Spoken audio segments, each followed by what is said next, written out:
It's the Ross Tucker Football Podcast. Oh, yeah, it is.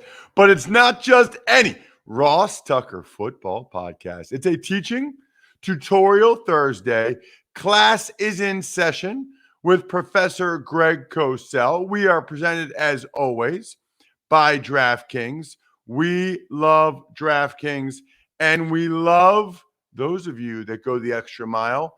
And tomorrow, we'll announce who those of you are. Those of you that spread the word via social media, at Ross Tucker NFL, at Ross Tucker Pod. It all counts. The tweets, the shares on Facebook, the loves on Facebook, the likes on Instagram, at Ross Tucker NFL, at Ross Tucker Pod. But we really like the quote tweets these days. Love the quote tweets. Hint, hint. Sponsor confirmation email winner. I'm trying to give away a Madden this week, but I'll check my email again. I don't think anybody has subscribed for Keeps this week. I don't get it.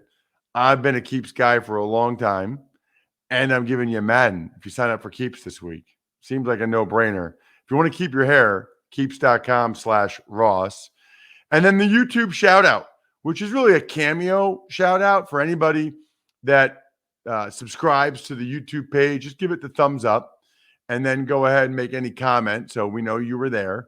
That way I can see your name. And then boom, I'll give you a cameo style shout out that people pay for all the time on the Cameo app or cameo.com or whatever it is. Shout out to the patron of the day, Peter Charlembus, Charlmbous.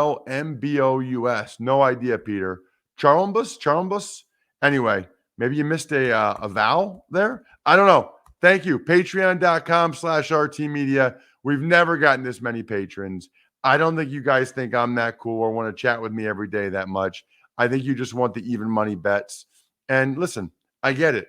I also get why people love Thursdays. It's Greg Cosell. It's Big Show time. The Big Show.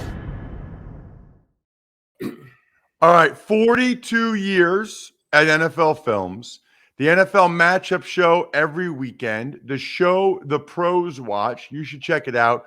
Greg usually retweets the air times, so make sure you're following Greg on Twitter at Greg Cosell. Greg, much to discuss this week. I want to start with tonight's game. I always like to do that before I forget. It's the Bengals and the Jags, the last two number one overall picks. What interests you in this game? What have you seen from either one of these teams that stands out to you? What should we be looking for tonight? Well, I really enjoy watching Joe Burrow. I enjoyed him coming out of LSU his senior year. I thought last year as a rookie, obviously his season was shortened, but he's back this year. I think there's a refinement to his game. I think he looks very comfortable in the pocket. He plays with efficiency. I think the ball, too, this year, Ross, is coming out with a little more juice. You know, he'll never be a gun thrower, but I think it's coming out with a little more juice. And I think they do a really good job in terms of their use of personnel, formations. They can line up with 4 wide receivers. They'll line up with 3 wide. They move Chase around. Chase is looking very, very good, particularly when he's split. He can line up as the boundary X. He can line up as number 1 to the field. And I just think that their pass game is going to continue to get better and better. Now, last week they played a Steelers defense, and this is a weird thing to say about the Steelers. They didn't have any pass rushers. Watt was out. Highsmith was out. Ingram, they move him around. They use him as a pass rusher on the edge at times, but they use him much more as kind of a joker, moving him around. So the Steelers really did not have any pass rushers, and I believe their sack streak ended last week.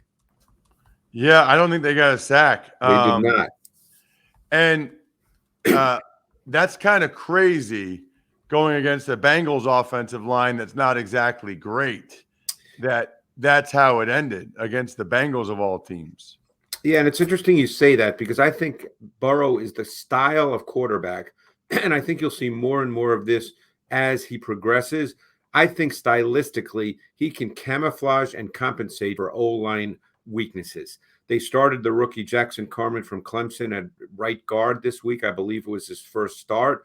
He looked fine, but I think Burrow just has a a sense of the pocket, a sense of refinement that I think he can camouflage some weaknesses on your O-line. And you know that, Ross, about quarterbacks.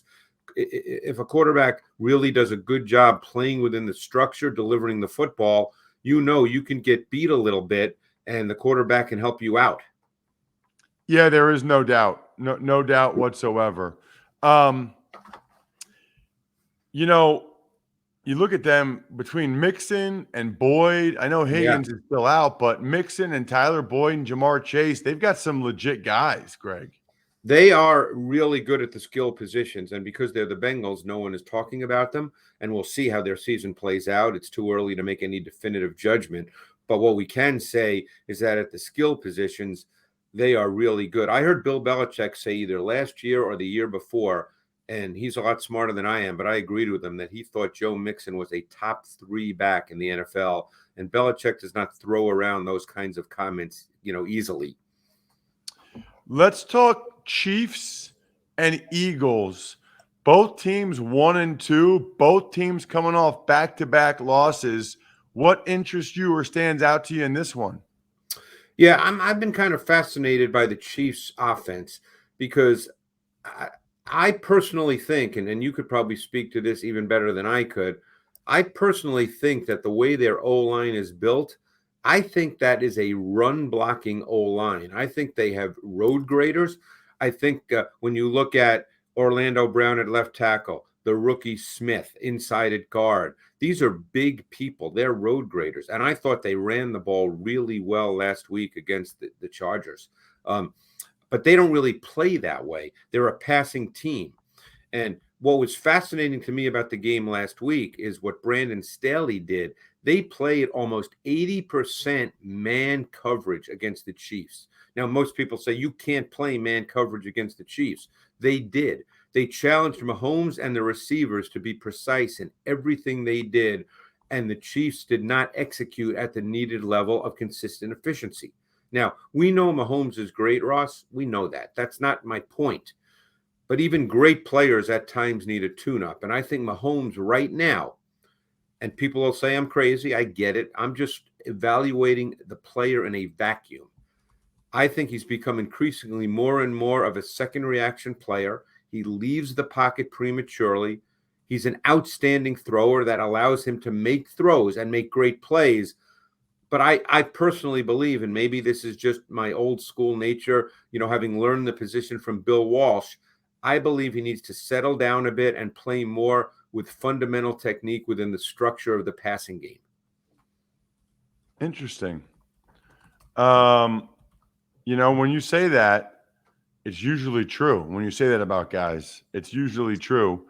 And then a lot of times they'll come back to that, Rodgers, other guys. But we see that. It seems like when guys, it almost seems like sometimes, Greg, with those guys, when things aren't going well, as opposed to saying, okay, I got to do what's there within the structure of the offense, they go the other way, and it's like, I got to make some plays. I got to play better. I got to do something. By the way, he could come out this week and make 5 unbelievable plays because his talent level is off the charts.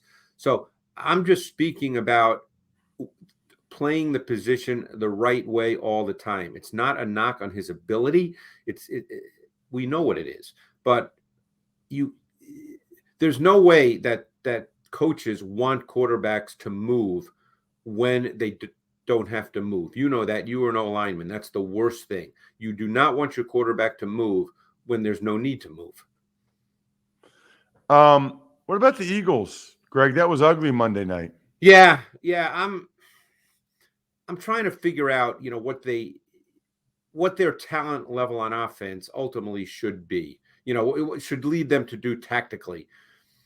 And there's a part of me, it doesn't mean I'm right, but there's a part of me that believes they should almost take a page from the book of the Cowboys in Dak Prescott's first year. Put Hurts under center, start your offense with the run game, go conventional play action, define the reads and the throws, let your receivers work one-on-one on the outside, because if you play that way, you normally get 8 in the box. I don't know if they'll do that. I'm not saying I'm right. There's just a part of me that when I watch the Eagles, I feel like, hey, let's do that. Let's settle the quarterback down. He's only made 7 NFL starts. Let's give him an opportunity to be successful within the context of a fully dimensional offense. In the game the other night, Miles Sanders does not get his first carry, Ross, until the 4th offensive possession. Yeah, I really don't know what was going on there. That surprised me on a lot of different levels. I mean, you've got a couple of young O-linemen out there. You've got a lighter, faster Cowboys defense. I don't really know. I guess Sirianni said that they thought they'd have to match the Cowboys score for score. I don't really understand that. But which is interesting you say that, because the Cowboys the week prior against the Chargers, who in that game played a ton of split safety, that's what the Eagles play. So, and we talked about that, I believe, last week, that I believe that the Cowboys would come in with a similar approach that they had the week prior against the Chargers and run the ball because they were getting so much split safety. And in fact, that's what the Cowboys did. And normally when you play that way, you don't run away score-wise. And they really didn't run away score-wise. I mean, obviously the interception on the Eagles' first possession of the third quarter changed the game. But the Cowboys came out, they ran the ball. They actually, their front actually dominated the Eagles' defensive front most of the game. And there's a player on the Cowboy O-line, Steele, the right tackle, who was a rookie last year, I think a free agent from, I believe, Texas Tech maybe.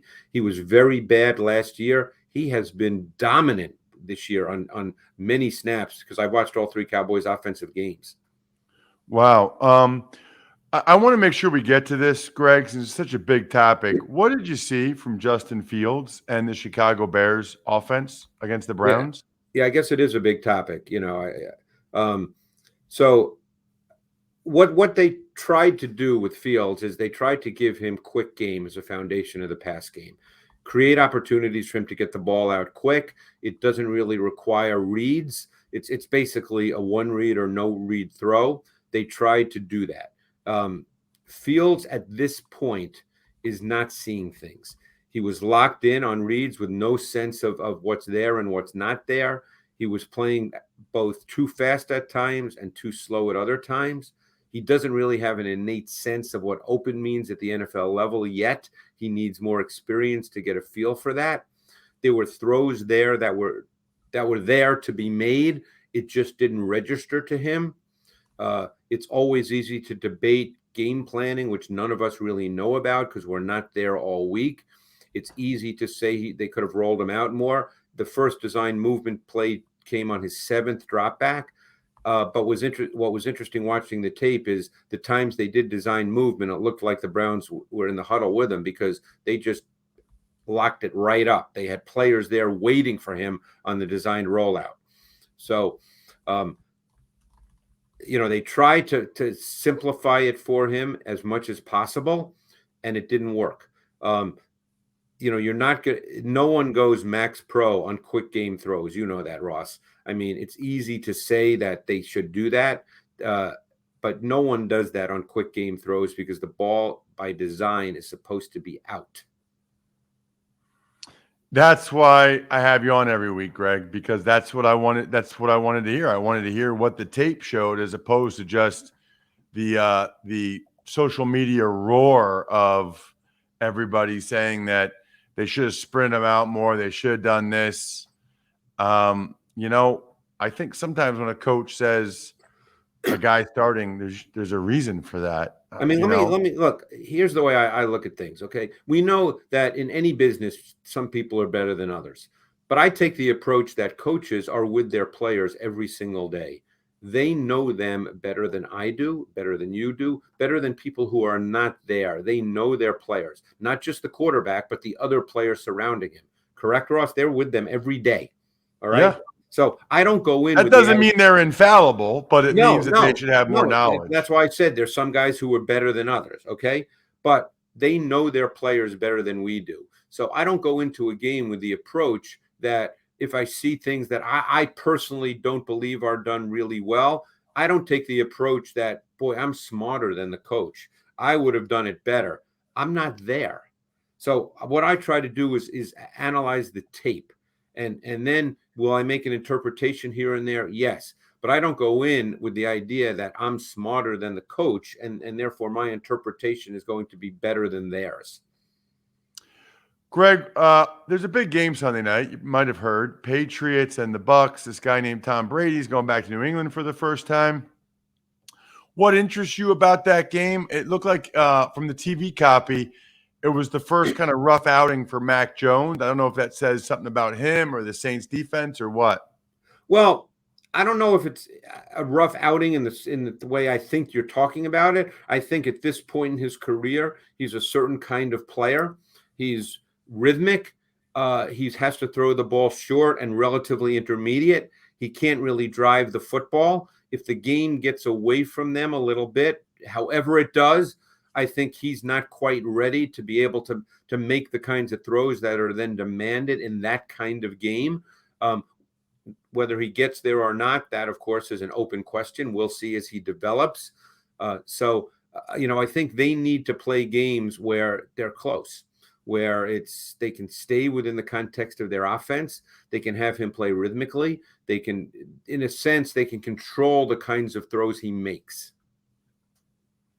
Some other games to get into, Greg. How about Carolina without Christian McCaffrey against the Cowboys? Yeah, I don't think Carolina will change their offense at all. I think they have Darnold playing very well. Joe Brady's done a really good job in terms of defining the reads and throws for him so he can play within the structure of the offense. The longer that Darnold's in the pocket, the less effective that he is. He can make throws on the move, but he still has a reckless tendency here and there. I think what's fascinating to me is the Cowboy defense. We talked about this last week. I mentioned it to you, and people were surprised, but the tape told you they're fast, they're aggressive, they're starting to do more with their fronts, they're getting more multiple, they're standing up Parsons, they're standing up Gregory, moving them around as jokers. And I think the pre-snap phase becomes increasingly important now for Darnold because he's going to have to make sure protections are set based on what he sees.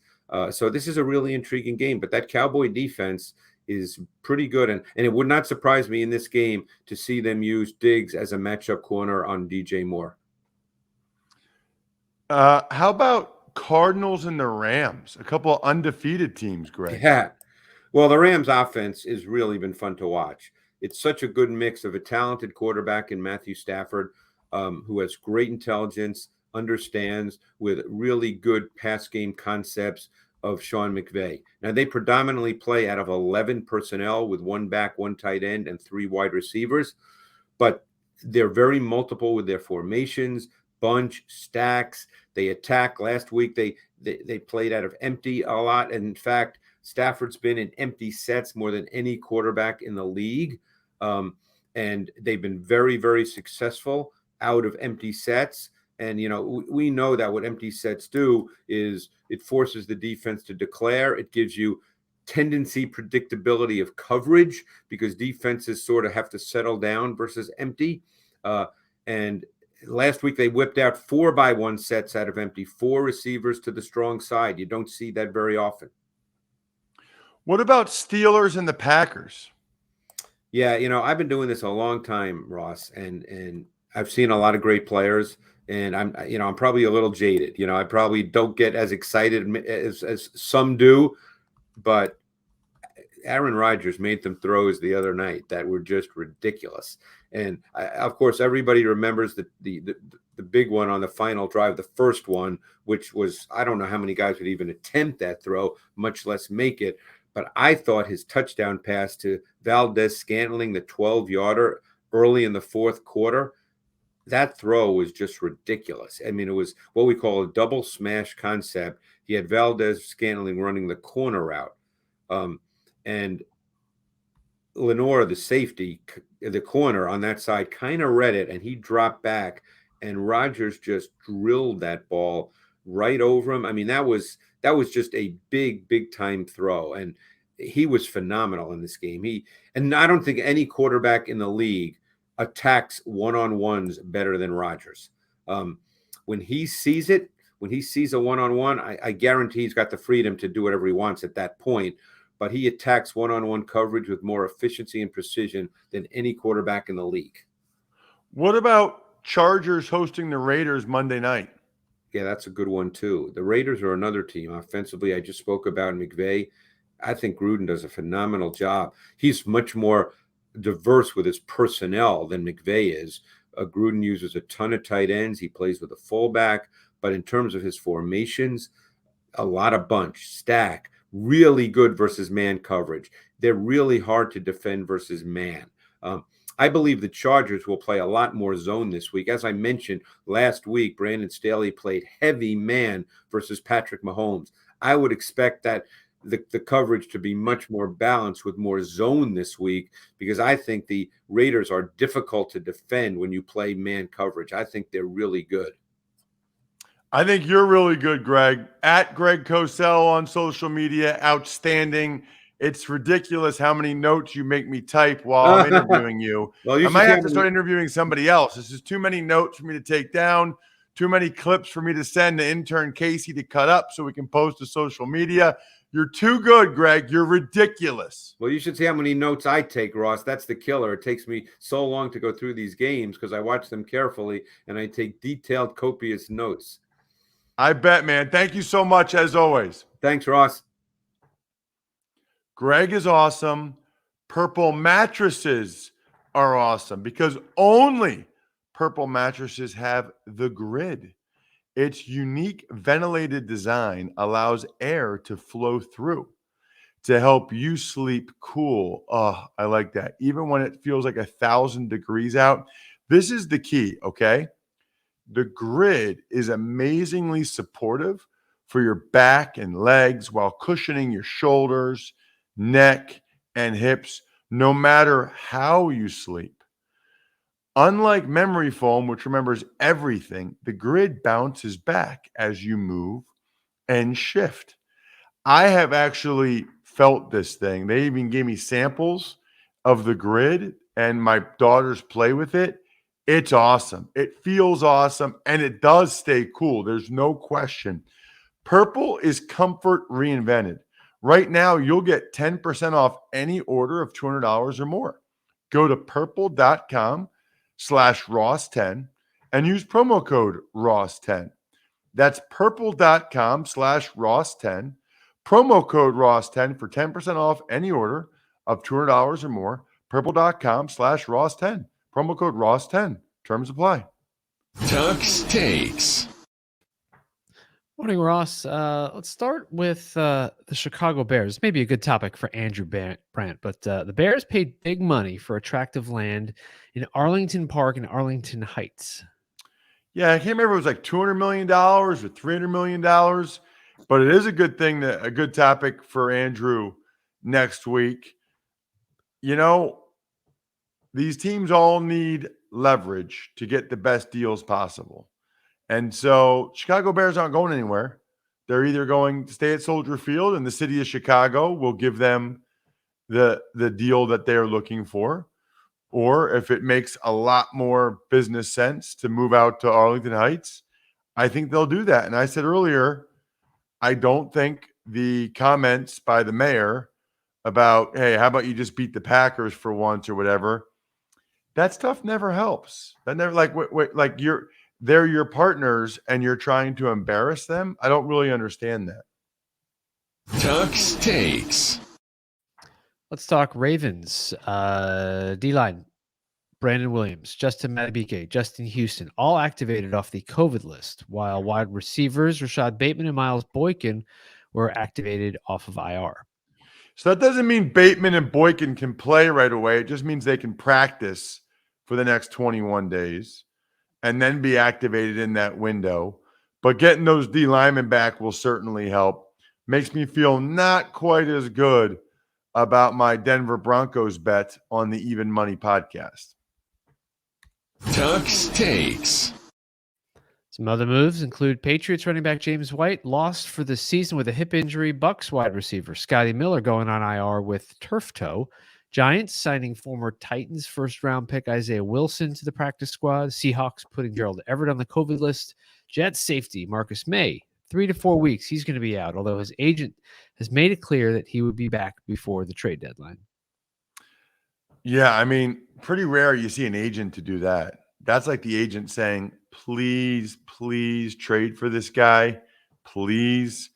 A, I think he wants to go to a better team. B, May didn't get the deal from the Jets financially that he wanted. But very rare you see an agent go on social media to make it clear to everybody that his client will be back before the trade deadline. Not good for the Seahawks, although it didn't seem like they were using Everett all that much anyway. This is Isaiah Wilson's third and likely last chance. Got drafted a couple years ago by the Titans in the first round. Last year, the Dolphins gave him a chance, cut him after a few days. Now it's the Giants on the practice squad. We shall see. Scotty Miller freed up the spot for Antonio Brown to come back from COVID list and for Richard Sherman. And James White, that's tough because James White's a guy they really like, especially in the passing game. I think they probably will use J.J. Taylor, who had a nice preseason for them. Tuck's Takes. Thursday Night Football. Bengals hosting the Jags tonight. Who do you got? Who do you like and why? I like the Bengals, I guess primarily because of some of the things Greg said about them, but I don't love them. I mean, I don't love them at the current point spread, and even teasing them down like Steve did on the Even Money podcast. I'm a little bit nervous about that. I'm not ready for I'm not ready to say, oh, the Bengals are easily going to be 3-1. The Bengals will easily cover that spread. I'm not there with them yet, so we'll see tonight. But I think the Jaguars are a live dog tonight, is I guess the way I would describe it. I'll go 27-20, 27-20, 24-20, something like that, 27-23. I'll say the Bengals, but I don't necessarily feel great about it. I do feel great about Duralast Elite brake pads, available exclusively at AutoZone. We all know Duralast parts are proven tough. Duralast Elite is like Greg Cosell. It's on another level. In fact, they last 3 times longer than a typical Duralast pad, which is amazing. That's really good news. If you find yourself in a lot of stop-and-go traffic, or if you typically drive with heavier loads in your car. And since AutoZone has over 6,000 locations nationwide, plus tons of ways to shop online and in store, you will have absolutely no problem picking up a set when you need them the most. The future of stopping, well, it starts with Duralast Elite brake pads only at AutoZone for safer, smoother, and quieter stops that also are eco-friendly. Pretty cool. Duralast Elite brake pads only at AutoZone. Let's do an email, Bri. Ever wanted to ask an NFL player a question? Well, here's your chance. It's time to Ask Ross. Email address, ross@rosstucker.com. I think most of you know the drill. You take advantage of any of our sponsors ever. Get Duralast Elite brake pads from AutoZone. Get a new mattress from Purple. Whatever. Make sure you forward it to me, ross@rosstucker.com, and ask me any question you got. I love them. What do you got, Brian? Hey, Ross. I love all the podcasts. However, I still miss you on SiriusXM's opening drive. My name is Raj Sodhi, or Sodai. Retiring from the Navy after 23 years and 10 deployments, been to 20 different countries, and the North Pole. Grew up in Northern Virginia, just outside of the Beltway, as a diehard Washington fan. My last Washington Super Bowl was in the 6th grade. Now I'm 42 years old, starting my second career in December. You, Brian, and Andrew keep me going every week. My question: when a player is traded, as I understand it, the move of his household is paid for by one of the teams, right? However, if I were an NFL player and I was cut on Monday by one team and signed on Thursday by another team, would the signing team provide me with a rental car and a hotel room till I could move my family and household goods to the new city? Thanks for your time. Wishing you and your family the best. Please don't make fun of my grammar, Mr. Ivy League. Very respectfully, Raj. Well, Raj, very respectfully to you, thank you so much for your service. 23 years, 10 deployments. I mean, you're only 42. You're my age. I don't know how you even had time to do that. 23 years, 10 deployments. That is awesome. Curious about your second career, by the way, Raj. I'd love to hear what you are up to. So it's a good question because I was claimed off waivers a couple of times. I think I had to pay to have my car shipped from Washington to Dallas. I think the Cowboys might have provided me with a rental car for a couple days while I was waiting for my car to get there that was being shipped. So I had to pay for my car to be shipped because I was claimed off waivers. I wasn't traded. But I think they supplied me with the rental car. They definitely flew me there.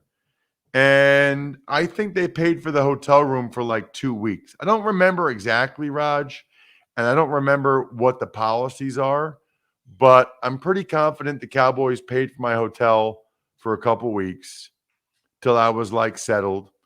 They paid for my rental car until my car was there, but I had to pay to ship my car down there, I'm pretty sure.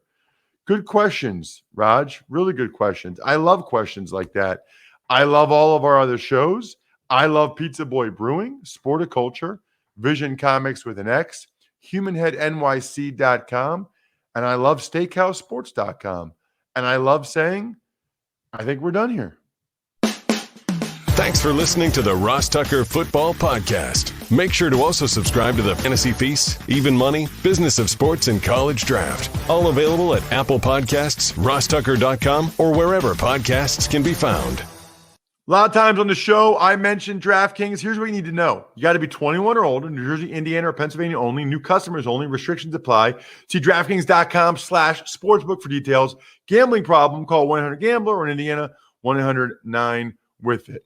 By the way, if what I was talking about included a deposit bonus, doesn't always, sometimes it does.